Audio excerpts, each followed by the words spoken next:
à tous, donc je suis Sina Toussaka, je suis ravie de vous retrouver ici à Bruxelles, je suis super contente en fait. Ça fait un moment que je suis pas venue, donc merci beaucoup pour l'invitation, juste avant que tu partes. Ah, tu restes avec nous, super. Donc voilà, je suis vraiment super contente de vous entretenir aujourd'hui sur ce sujet qui me tient tout particulièrement à cœur. Donc je vais commencer d'abord par me présenter. Je pense qu'on se connaît pas, donc voilà, normal, on va essayer de faire connaissance. Je vous connaîtrai pas trop, mais en tout cas, vous en saurez un peu plus sur moi avant qu'on ne rentre dans le vif du sujet. Donc je crois comme Sabine, je suis journaliste aussi à Radio France Internationale. J'ai un rôle assez particulier parce que j'ai une mission de journaliste spécialisé, chef de projet éditorial. Donc concrètement, je vais être amenée à traiter des sujets sur l'impact social des nouvelles technologies en Afrique et à développer des nouveaux projets éditoriaux, podcasts natifs, programmes web qui vont intéresser ma génération connectée qui habite à Dakar ou à Abidjan ou à Cotonou. Donc voilà pour ma toute petite présentation. Donc je travaille sur ces sujets-là depuis assez longtemps, on va dire depuis plusieurs années quand même. J'ai la chance de rencontrer beaucoup de gens dans ce milieu-là, beaucoup d'entrepreneurs comme on dit aujourd'hui, de start-upers aussi. Et puis je les connaissais depuis le début, donc voilà. Aujourd'hui on est très en lien et j'ai la chance de connaître aussi l'envers du décor. Donc c'est très très beau, mais l'envers du décor est aussi intéressante dans un contexte comme l'Afrique. Donc voilà pour ce qui est pour moi. Donc je vais vous parler de l'innovation en Afrique, ou pour être un peu plus précise et juste de l'innovation en Afrique avec un S. Mais avant, quand on m'a contacté pour animer cette conférence, je me suis demandé, en voyant le thème, Africa is in the future, c'est génial. Je ne sais pas pour vous, mais moi j'adore la une. Enfin, je ne sais pas ce que vous en pensez. Si on fait un petit sondage, qu'est-ce que vous en pensez sur une échelle de 1 à 10? Vous donnerez combien à cette affiche? On est d'accord, hein? C'est énorme. Non, moi j'ai vraiment adoré cet artiste. Enfin, je le connaissais pas en fait. Du coup, je sais pas si vous avez pris le temps, parce que généralement on nous donne des flyers, mais on prend pas le temps de regarder la photo. Elle est juste, enfin, le contraste est énorme, quoi. Enfin, bref, je suis fan. Mais bon, c'est pas ça le sujet. Je me suis demandé en fait, c'était quoi le futur? Parce que Africa is in the future, moi, mon futur n'est absolument pas, peut-être, le vôtre.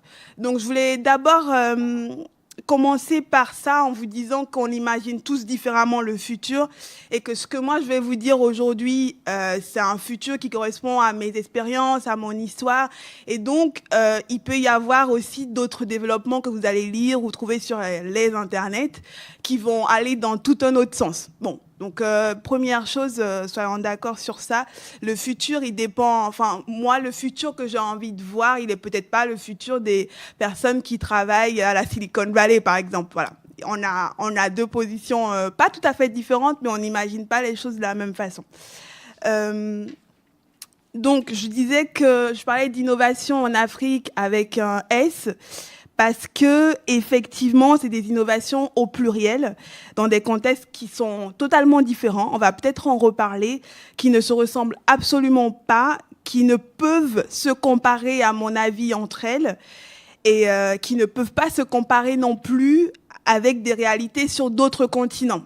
Donc, il y a un biais dans lequel on tombe très, très facilement, c'est qu'on va comparer l'innovation en Afrique à l'innovation en Europe. C'est juste pas possible, en fait. On peut pas dire que l'Afrique est en avance et que... Non, en fait, l'Afrique a son propre rythme, l'Europe a son propre rythme, et il faut arrêter de comparer parce que c'est deux choses complètement différentes. Parce que généralement, quand on compare, on hiérarchise. Et c'est ça le plus compliqué. On dit qu'il y en a un qui est plus haut, qu'il y en a... Voilà.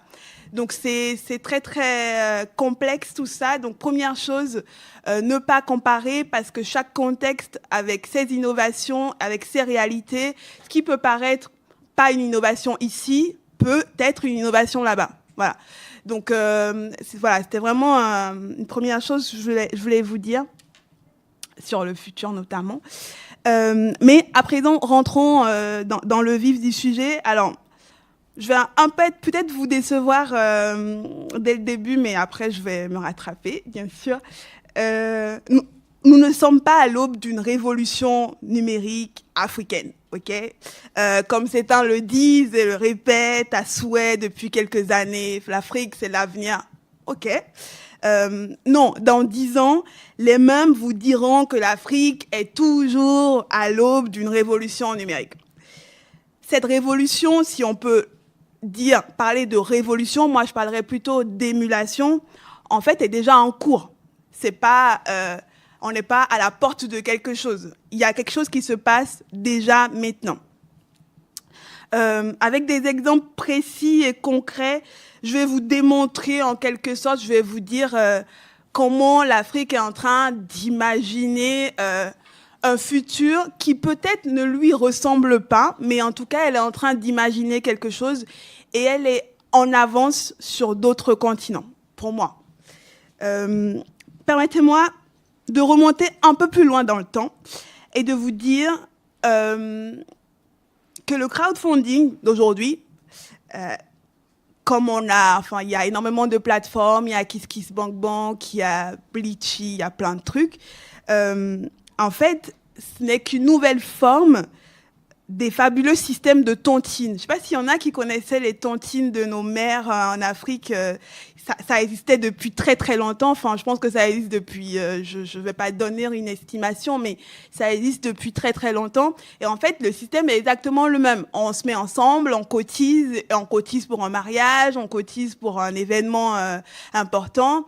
Et en fait, aujourd'hui, c'est devenu le crowdfunding en Occident, alors qu'en Afrique, ça existait depuis très longtemps et ça continue d'exister sous d'autres formes.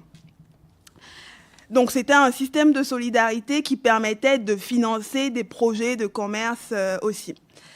Plus récemment, alors on va aller très très vite dans le temps, pour vous montrer à quel point l'Afrique a été quand même en avance sur beaucoup de choses et puis aujourd'hui est en train de se re-questionner encore. Avant que les GAFA, je ne sais pas si quand je dis GAFA, tout le monde comprend ce que c'est dans la... Non? Alors, voilà. GAFA, en fait, c'est Google, Amazon, Facebook et Apple. Certains ajoutent Microsoft, certains parlent de GAFAM. Donc, en fait, c'est les entreprises les plus puissantes, je vais même dire du monde, mais généralement, c'est de la Silicon Valley, quoi. Elles brassent énormément d'argent.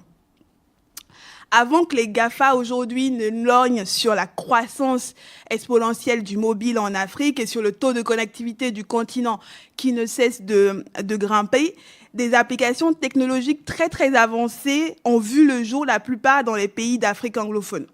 Je parle par exemple de M-Site. En fait, M-Site, en 2007, en Afrique du Sud, c'était un réseau social d'autopublication qui est né en 2007. Et en 2007, il aurait drainé jusque 30 millions d'utilisateurs en 2011. Donc, bien avant que Facebook n'explose aujourd'hui en Afrique. Ce qui est particulier avec M-Site, donc M-X-I-T, c'est que c'était financé non pas par des fonds californiens, mais par des fonds qui venaient du Sud, avec des géants comme Naspers Media en Afrique du Sud, par exemple. Donc, c'est très, très intéressant. Toujours en 2007, le mobile banking fait une entrée fulgurante au Kenya avec M-Pesa. Est-ce que tout le monde connaît M-Pesa? Non? Alors, M-Pesa, c'est l'exemple que tout le monde va vous sortir quand on parle d'innovation en Afrique. C'est le modèle de réussite. Malheureusement, il n'y en a pas beaucoup. Bon. Mais c'est quand même le modèle de réussite. En fait, M-Pesa permet, c'est le mobile banking concrètement. Aujourd'hui, il permet à 80% des Kenyans d'utiliser leur smartphone pour payer leurs factures, envoyer de l'argent à leurs proches, payer un taxi, soit 70% du volume global des transactions effectuées au Kenya. C'est énorme, hein. Ici, c'est pas possible. C'est-à-dire qu'avec un téléphone, ils font tout. 70% des populations font tout. Des services mobiles comme ça ou numériques se sont multipliés, bien sûr, après M-Pesa et ont vu le jour à Dakar, au Cap, à Accra. Et à Accra, notamment, En 2018, la valeur des transactions a atteint 34 milliards de dollars. Pour vous dire que le mobile banking, qui est en France aujourd'hui quelque chose de neuf, en fait, il y a longtemps que ça existe en Afrique. Donc, c'est justement cette expérience qui a inspiré le lancement de services bancaires par Orange en France. Je ne sais pas si vous en avez entendu parler. Orange a lancé sa banque elle tente de développer le paiement mobile. Et pour moi, c'est un exemple d'innovation, si on peut dire, frugale, qui inspire les pays du Nord. C'est la première fois qu'une innovation a commencé là-bas. Une innovation technologique, j'entends, a commencé là-bas et on s'est dit en France, en Europe, tiens, pourquoi on pourrait pas le tester ici. M-Pesa est la parfaite illustration du saut technologique effectué en Afrique. Généralement, les gens ils parlent de leapfrog. C'est le fait que l'Afrique est passée direct du téléphone fixe au téléphone mobile. Enfin, vraiment, a fait un saut, un bond technologique important, au point où les banques traditionnelles sont obligées de se réinventer pour résister dans ces pays-là. Par contre, il y a un problème, c'est que on crie, et c'est très bien, hein, c'est le mobile banking, c'est vraiment un exemple de réussite dont acte, on est d'accord là-dessus. Mais on ne se pose pas souvent la question sur la nature même des transactions au Kenya. Il y a une étude qui indique qu'environ 20 000 Kenyans, qui sont des emprunteurs numériques, donc ça marche tellement bien que les gens prêtent via leur téléphone mobile, prennent l'argent pour tenter leur chance dans les paris. Voilà. Ce qui nous pousse quand même à relativiser l'impact de cette innovation. Donc, ce que je vais faire, vous l'avez bien compris, c'est que je vais vous donner une super bonne innovation. Je vais vous dire, en fait, derrière, il y a peut-être quelque chose qu'on a plus ou moins loupé. Donc, en fait, c'est vraiment un exemple d'une utilisation qui a commencé là-bas, originale, et qui, en fait, est en train de se transformer en quelque chose qui a de moins en moins d'impact concret sur le terrain. Au Zimbabwe, face à la crise monétaire 2017, le Bitcoin, donc cette monnaie virtuelle qui est aujourd'hui en vogue, est devenue une devise refuge. Voilà. Contre la pénurie de dollars américains et l'hyperinflation, le placement en monnaie virtuelle est devenu la solution au Zimbabwe. Hein. Ce n'est pas le pays le plus riche du monde, ce n'est pas le pays le plus développé. BitPesa, une société locale, revendique 6 000 clients sur sa plateforme d'échange de Bitcoin. Elle fonctionne pour l'Ouganda, le Kenya, la Tanzanie et le Nigeria. Tout ça, malgré la volatilité, l'absence de régulation et les risques de détournement de fonds. Donc, on va vers des innovations, quelquefois en tant que précurseur, c'est un fait, sans prendre en compte tous les paramètres risques et aux conséquences qui ne sont pas toujours inclusives. Mais on va trouver un autre exemple. Par ailleurs, pendant qu'en Europe, on parle d'énergie renouvelable au futur, les gouvernements réfléchissent à comment mettre un peu plus de développement durable un peu partout, le système M-Kopa, encore au Kenya, équipe désormais des centaines de milliers de Kenyans en électricité grâce à des panneaux voltaïques domestiques, tout simplement, et un service de paiement à la demande permet d'acquérir l'équipement selon un modèle du pay-as-you-go. Donc, en gros, tu payes et tu as le service. Donc, ça, c'est au Kenya. Il y a 2 ans environ, au Sénégal, Adama Kane, donc un jeune entrepreneur, a mis au point Joko Santé.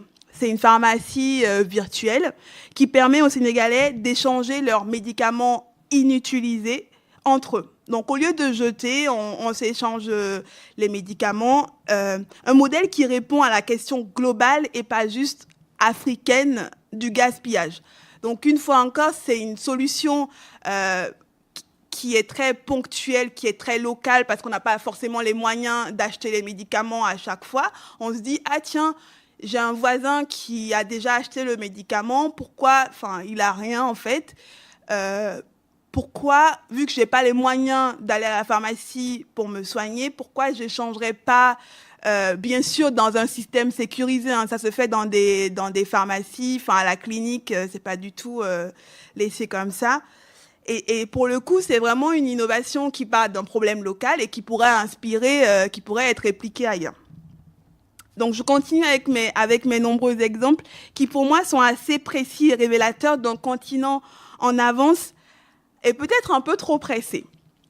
La start-up tanzanienne, donc Jamii, 2i à la fin, permet à des populations en extrême pauvreté d'accéder à des produits d'assurance micro-santé auxquels un système libéral et centré sur la rentabilité les aurait exclus.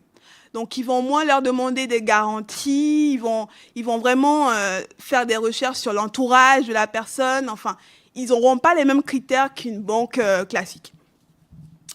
Le Ghana, figure de proue de cette révolution technologique, est le premier pays au monde à s'appuyer sur la blockchain pour fiabiliser son cadastre. En France, je ne sais pas s'il y en a qui ont utilisé déjà la blockchain à grande échelle, mais au Ghana, c'est une réalité, quoi. Ça touche des centaines de milliers de personnes. Mais malgré tous ces exemples, il y a un problème. Oui, c'est très très bien, mais il y a un problème. Et je pense que ce serait naïf de ne pas les relever, parce que ce serait dommage. La plupart des entrepreneurs et talents tech africains qui font tout ce que je viens de vous dire sont formés ou non dans des universités occidentales et observent avec beaucoup trop d'émerveillement les modèles californiens ou français. Certains rêvent de lancer l'iPhone ou l'Amazon africain. Bon. Tout le monde veut disrupter le marché. Et tout ça, ça prend le pas sur l'urgence de développer une économie sociale et solidaire qui est tellement plus vertueuse. Parce que moi, de mon point de vue de journaliste, ce que je remarque, c'est que toutes ces innovations, les seules qui marchent vraiment et qui ont un impact sur le terrain et qui touchent une majorité de personnes, je vais vous donner d'autres exemples après, ce sont celles qui touchent, qui répondent à des problèmes précis. L'éducation, la santé, l'agriculture, voilà. Pourquoi? Parce que dans ces domaines-là, on peut encore inventer des choses. C'est hyper risqué, alors même en France, on n'a pas réussi, de se dire qu'on lance le Amazon africain, alors que Amazon, de base, a déjà un certain nombre d'utilisateurs énormes et pourra te faire des prix 10 000 fois plus bas que toi qui es sur un marché qui commence. Donc, c'est juste suicidaire de se lancer sur ce marché face à de si gros groupes, alors qu'on peut innover dans des domaines où ces gros groupes-là n'ont pas d'intérêt et quand même essayer de développer une économie plus responsable. Voilà, je parlais d'économie sociale et solidaire qui serait tellement plus vertueuse et je crois vraiment qu'on doit commencer à, comme dirait Felwine Sarr, je ne sais pas s'il y en a qui connaissent Felwine Sarr dans la... Alors, Felwine Sarr, franchement, je vous recommande vraiment de le lire parce que, enfin, Felwine Sarr, c'est F-E-L-W-I-N-E, Sarr, S-A-2-R. Moi, ça m'a vraiment... Je fais juste une petite parenthèse promo pour Felwine Sarr, parce que de mon point de vue journaliste, moi, je vais être amenée à relayer toutes ces super innovations. Et avec Felwine Sarr, ça te permet de mettre en perspective tout ça et vraiment de te reposer des questions sur à quoi ça sert, en fait, à quoi ça sert d'avancer sur quelque chose qui va forcément se casser la gueule au lieu de commencer à imaginer quelque chose qui nous ressemble. Il n'a pas la réponse à tout, mais je pense qu'il faudrait commencer à se poser des questions. On a vu tout à l'heure que l'Afrique était en avance, la blockchain, le bitcoin, le gaspillage, enfin qu'il y avait énormément de choses et de plus en plus d'articles de presse écrits par plein de gens vont vous dire que c'est là-bas l'avenir. Moi, je pense que l'avenir, c'est maintenant, hein, c'est pas l'avenir de l'Afrique.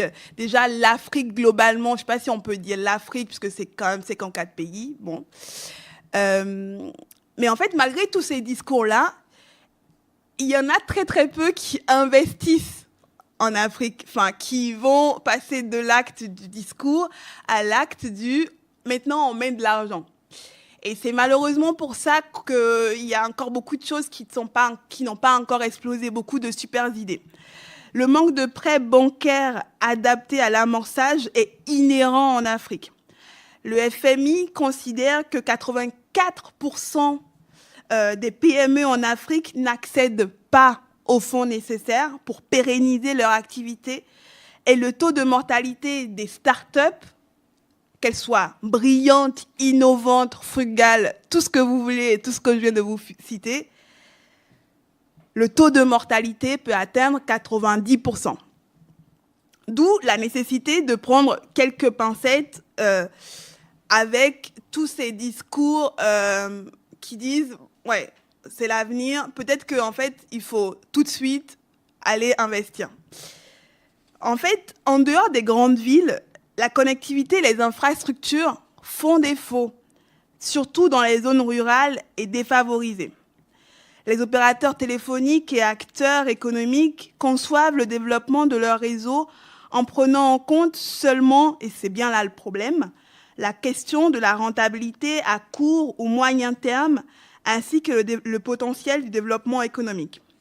Système qui rappelle un vieux procédé qui est, au lieu de raccorder plus de gens à Internet, on va essayer de faire d'être rentable tout de suite. Je pense que par opposition au modèle californien, les enjeux clés du développement des startups africaines qui sont ingénieuses et qui ont les moyens d'inventer des choses, on l'a vu, elles prennent des risques, sont immédiatement ceux de l'inclusion. Ce sont des domaines nécessaires comme l'agriculture ou l'éducation qui sont nécessaires à son développement et les entreprises africaines tech doivent investir. Certaines sont déjà en route. Ouais, Kémy, le monde a tellement à apprendre de nous. Je vais vous parler de Bogu. Alors, Bogu, typiquement, pour moi, c'est le genre d'innovation qui me semble incroyable, enfin, super, quoi. C'est vraiment, il y a un problème sur place et puis on essaye d'y résoudre. Bogu, en fait, c'est une application de télémédecine qui permet à des personnes, malheureusement, il n'y a pas des spécialistes partout et puis les seuls hôpitaux sont assez éloignés les uns des autres. Donc, quand tu es dans le fin fond du Mali, en fait, tu peux pas, le spécialiste, il est à Bamako. Bogu te permet, donc quand tu vas à la petite clinique du coin, permet aux agents de santé d'envoyer tes symptômes à un spécialiste qui est en ville et d'avoir un premier diagnostic le temps que tu puisses y arriver. Donc, c'est en fait de la télémédecine sur place. Bogu touche déjà, oui, je ne vous ai pas dit, Bogu aujourd'hui en Afrique, en tout cas au Mali, c'est près de 7000 personnes qui utilisent quotidiennement ce service-là. Mdiangale, ça c'est au Sénégal, pour le coup, c'est une application de soutien scolaire qui permet aux enfants de pouvoir continuer à étudier à la maison. La particularité, c'est que ça marche sans Internet, mais avec un système de USSD, donc en envoyant des SMS. Parce que oui, tous les parents n'ont pas les moyens de se connecter. On dit qu'il y a le taux de smartphone est super élevé en Afrique, c'est un fait, parce qu'une personne peut avoir 2-3 smartphones. Mais il y a très peu de gens, finalement, qui ont accès à Internet. Et Mdiangale, permet aux parents qui sont analphabètes, tout simplement, et qui ne peuvent pas aider leurs enfants de pouvoir utiliser ce service-là via un système de USSD. Donc, l'enfant répond par SMS, on lui pose des questions et puis il répond. Il y a aussi, je ne sais pas si vous connaissez le ciné-cyclo. En fait, c'est une super idée. L'idée, c'est une sorte de kit de projection, en fait, qui marche avec un système En gros, ça marche pas avec l'électricité, mais en pédalant. Voilà. Donc, ce qui est très, très ingénieux, parce que dans les villages, pour projeter des documentaires ou des films, parce que les gens n'ont pas la télé, tout simplement, et qu'il n'y a pas d'électricité, ils peuvent quand même avoir accès à plein de contenus. Il y a aussi le projet communautaire à Boglochier Makerspace, pour le coup, qui a commencé au Ghana, qui visant à habiliter les créateurs locaux dans des environnements pauvres en ressources, à rassembler les outils, les ressources, différentes ressources, à apprendre par la pratique, et tout ceci en recyclant les smartphones vieux qui sont envoyés, ça c'est un autre débat, mais voilà, tout ce qui est matériel informatique qui est envoyé en Afrique, ce groupe-là, cette plateforme-là va rassembler un certain nombre de gens et va essayer d'imaginer d'autres outils, comment est-ce qu'on peut créer une économie avec ce que l'Occident renvoie. Donc c'est un peu transformer un mal en quelque chose de positif, et ça marche. Moi, je crois qu'il y a 3 éléments fondateurs dans l'innovation africaine, en tout cas qui me semblent très très forts et qui peuvent inspirer le futur, et qui sont déjà à l'œuvre et qu'on voit. Et je pense que c'est sur ça qu'il faut continuer à investir. Le premier, c'est un modèle moins individualiste. Toutes les entreprises africaines qui créent, qui réussissent, elles sont beaucoup plus communautaires. Et c'est pas communautaire simplement, c'est assez profond. C'est un modèle profondément collectif. Le deuxième élément qui me semble caractéristique de l'innovation africaine, en tout cas telle qu'elle existe aujourd'hui, ce qu'elle a de particulier, c'est une innovation frugale. En gros, c'est faire mieux avec moins. On n'a pas l'électricité, on va essayer de créer une innovation technologique en utilisant d'autres choses, par exemple en pédalant, en utilisant notre force. La troisième caractéristique, à mon sens, c'est une propriété intellectuelle qui est totalement remise en question. Parce que l'open source là-bas est inhérente à toutes les innovations. Pour permettre à tout le monde d'avoir accès à la technologie, permettre à tout le monde d'avoir accès à l'innovation. Et ça, pour moi, c'est quelque chose d'assez positif et qui peut inspirer d'autres modèles d'innovation sur d'autres continents. Donc, le développement de l'économie, de l'innovation en Afrique francophone exige des entreprises membres des écosystèmes numériques de s'unir pour porter ce plaidoyer commun, travailler ensemble, la collaboration étant la clé. Les startups africaines ont commencé déjà à travailler ensemble sur un modèle Ubuntu, qui est en gros un modèle moins compétitif que celui de la Silicon Valley. L'idée étant de se tourner sur des valeurs propres à l'Afrique, des valeurs anciennes, pour des innovations futures. Et des efforts de structuration de cet écosystème commencent à se mettre en place. Ça existe déjà.